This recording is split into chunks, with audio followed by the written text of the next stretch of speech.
Hola gente, hoy empezamos el tema 3. En realidad los temas 3, 4 y 5 son dedicados a las ecuaciones diferenciales en derivadas parciales clásicas de segundo orden. Y cada clase va a ser dedicada a una de ellas y al método de resolución de separación de variable o el método de Fourier. Como les decía, hoy nos ocuparemos de las ecuaciones elípticas. En realidad nos vamos a centrar en el método de solución de dichas ecuaciones y después veremos y las clasificaciones de las ecuaciones de segundo orden también por ahí empezaremos.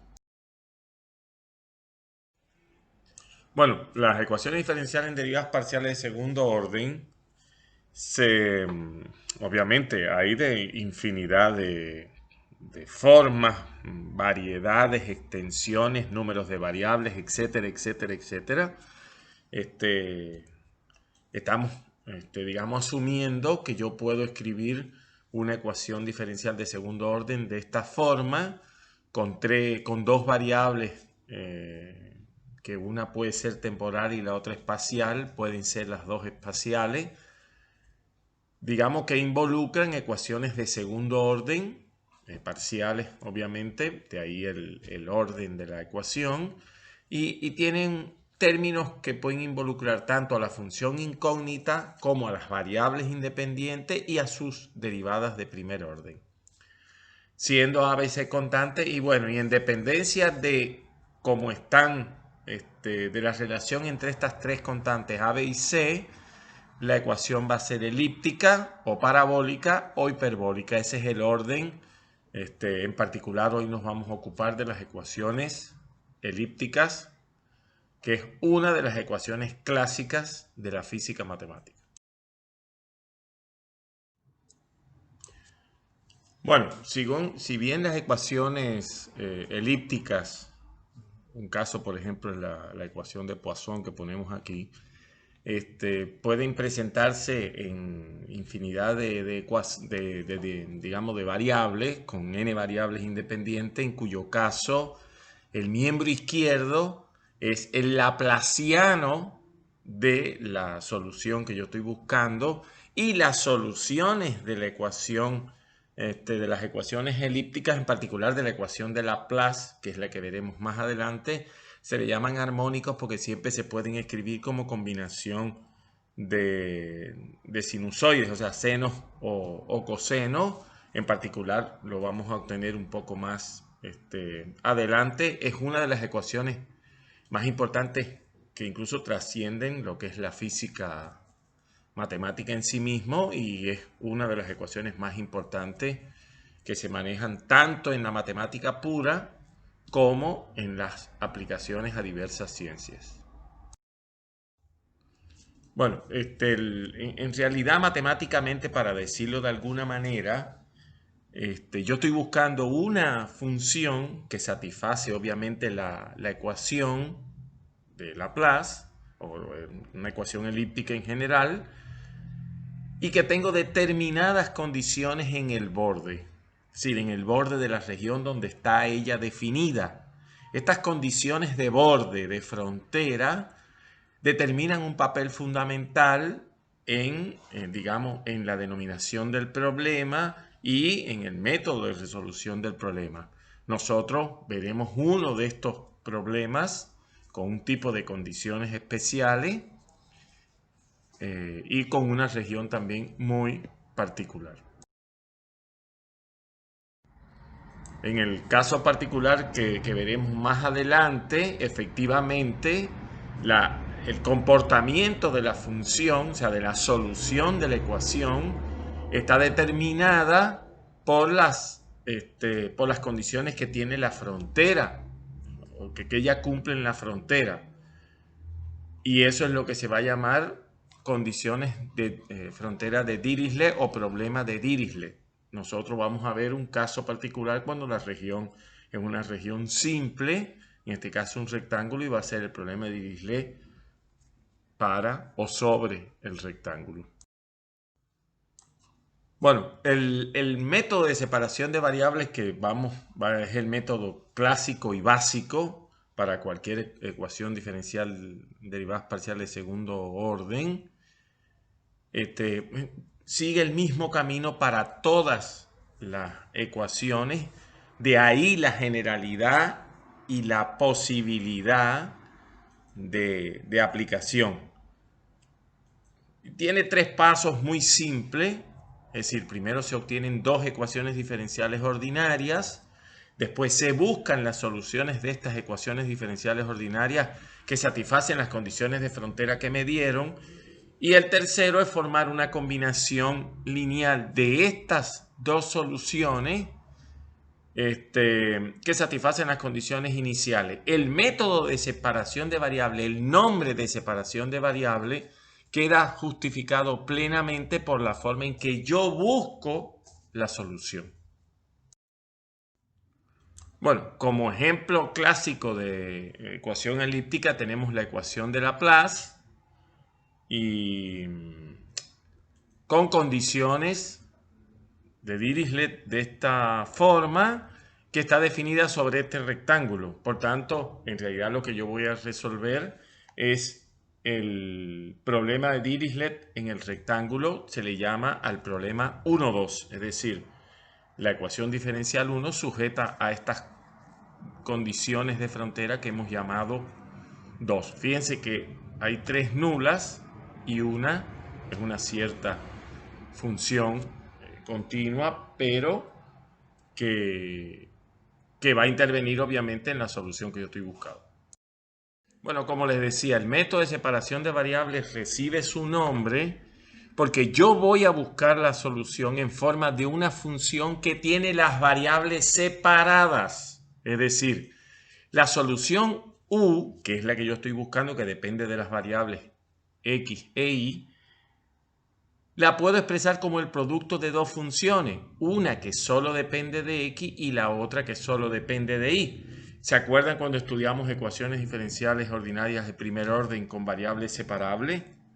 Que era cuando la función del segundo miembro se podía escribir como el producto de dos funciones, una que dependía solo de la x y otra de la y, o sea, una función que depende solo de la variable independiente y la otra que depende solo de la variable dependiente. Bueno, aquí es la misma idea. Vamos a buscar, obviamente ustedes se dan cuenta que el hándicap que tiene este método es que solo voy a buscar soluciones en esta forma, es decir, con variables separadas.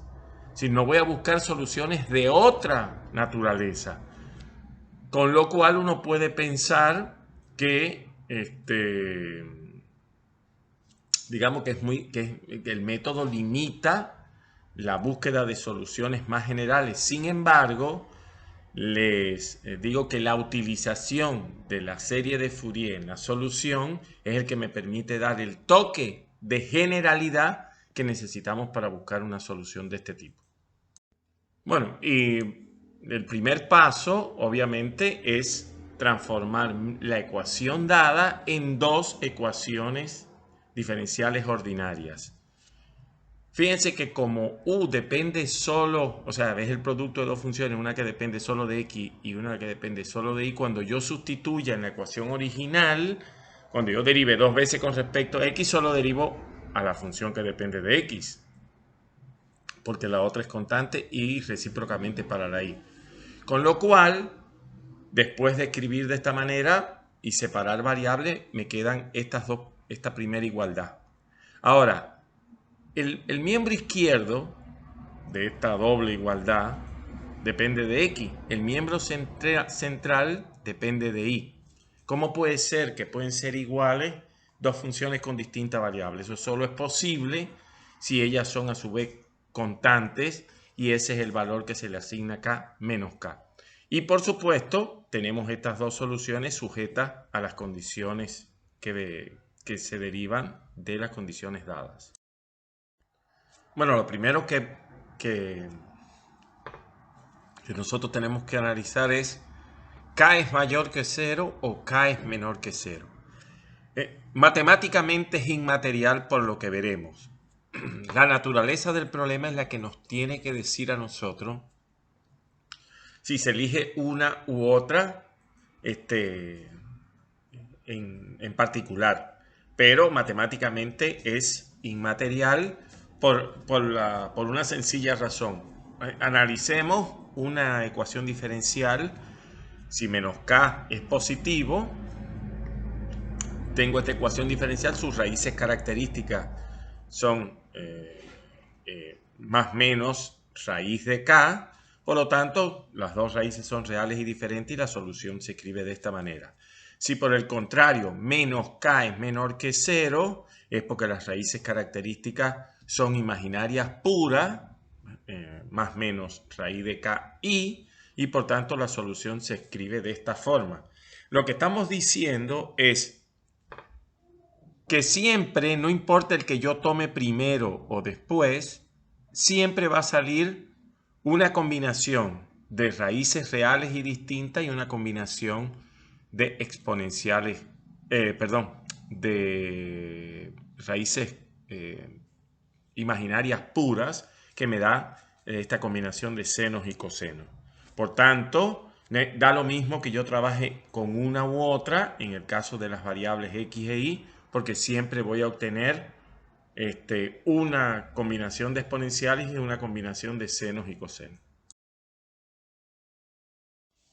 Bueno, entonces recordemos el primer paso era separar variables y obtener dos ecuaciones diferenciales ordinarias de segundo orden. El segundo paso era obtener las soluciones de esas ecuaciones diferenciales ordinarias y el tercero formar la combinación lineal de las soluciones para satisfacer las condiciones del problema. Bien, bueno, las condiciones que han sido impuestas a la solución buscada. Yo estoy buscando una solución u después de sustituir x, la función x de x y la función y de y en la solución que yo estoy buscando, me queda de esta manera. Pero fíjense que yo tengo 4 constantes arbitrarias, C1, C2, C3 y C4. El problema es de segundo orden, obviamente ahí me están sobrando constantes, pero eso se va a ir aclarando con el tiempo, solo le llamamos la atención. Vamos entonces a obtener vamos a trabajar con la parte de la x, de la función x. Al sustituir en 0, obviamente me da que C3 es 0. Y al sustituir en A, como ya C3 es 0, me queda simple y llanamente que C4 por el seno de la raíz de K A es igual a 0. Ahora bien, yo no puedo asumir, o sea, de acá yo no puedo obtener que C4 es 0. ¿Por qué razón? Pues si yo tomo a C4 0, entonces x, la función x de x, es C3 es 0, C4 es 0 y es trivial. Y yo estoy buscando soluciones no triviales. ¿Por qué? Porque si bien la trivial satisface las 3 primeras condiciones de frontera, no satisface la cuarta. Por lo tanto, C4 no puede ser 0 y lo que tiene que ser 0 es el otro factor. Con lo cual el argumento del seno tiene que ser múltiplo de npi y es muy fácil entonces obtener la solución, o sea, la forma de la raíz de k dada por esta expresión. Voy y la sustituyo en 3 y obtengo digamos, una nueva aproximación a la respuesta que yo estoy buscando, a la solución que estoy buscando, que es esta que está acá debajo. Volviendo a usar las condiciones de frontera, en este caso para i, ¿verdad? Me queda, sustituyendo en la última expresión obtenida para u de la filmina anterior, me queda que i en 0 es esta expresión que está aquí, con lo cual C2 yo lo puedo poner en función de C1. Y ahora, aplicando un truco, si C2 es igual a C1, puedo sacar factor común, voy a multiplicar y dividir por 2, y esto que yo tengo acá entre corchetes es ni más ni menos, entre paréntesis mejor dicho, que la definición del seno hiperbólico de npi sobre A. Y por tanto, la solución buscada es la multiplicación de la i que acabo de obtener acá por la X que ya tenía de la filmina anterior, de la página anterior. Y lo que hago es lisa y llanamente, como me queda C4 por 2 C1, C1 y C4 son constantes, tomo una de ellas y puedo escribir U de esta forma. Pero si se dan cuenta, esa expresión que nosotros escribimos, que depende de n, lo que me está diciendo es que para cada valor particular de n yo tengo una solución de mi ecuación. Por lo tanto, en realidad, la suma de todas ellas, utilizando el principio de superposición, también va a ser solución. Dicho de otra manera, la forma más general de escribir la solución es esta primera expresión que tengo aquí. En realidad, aplicando la segunda condición de frontera, en B para la I, se reduce esta otra. Pero ¿qué es lo que yo tengo acá? Que phi de x está expresado como una sumatoria de una cierta expresión por el seno. Pero eso lo que vimos fue que eso es una serie de Fourier en senos. Lo que estoy diciendo es que eso que está aquí en paréntesis es ni más ni menos que el coeficiente de Fourier de phi de x, que sabemos que está dado por esta fórmula y que después de despejar me permite escribir a sub n de esta manera. Ahora voy a sustituir obviamente a sub n en la expresión general y obtener la solución particular que yo estoy buscando. En el caso particular, por ejemplo, que yo estuviera buscando con una phi determinada, digamos, phi igual 100, me iba a quedar, incluso poniendo una función cómoda constante, me quedaba esta expresión para sub n. En sentido general, como les decía, la fórmula para obtener la solución de la ecuación de Laplace o del problema de Dirichlet 1,2 sobre el rectángulo está dada por esta última expresión que está acá y bueno, y ese es el método de separación de variables aplicado a la ecuación de Laplace.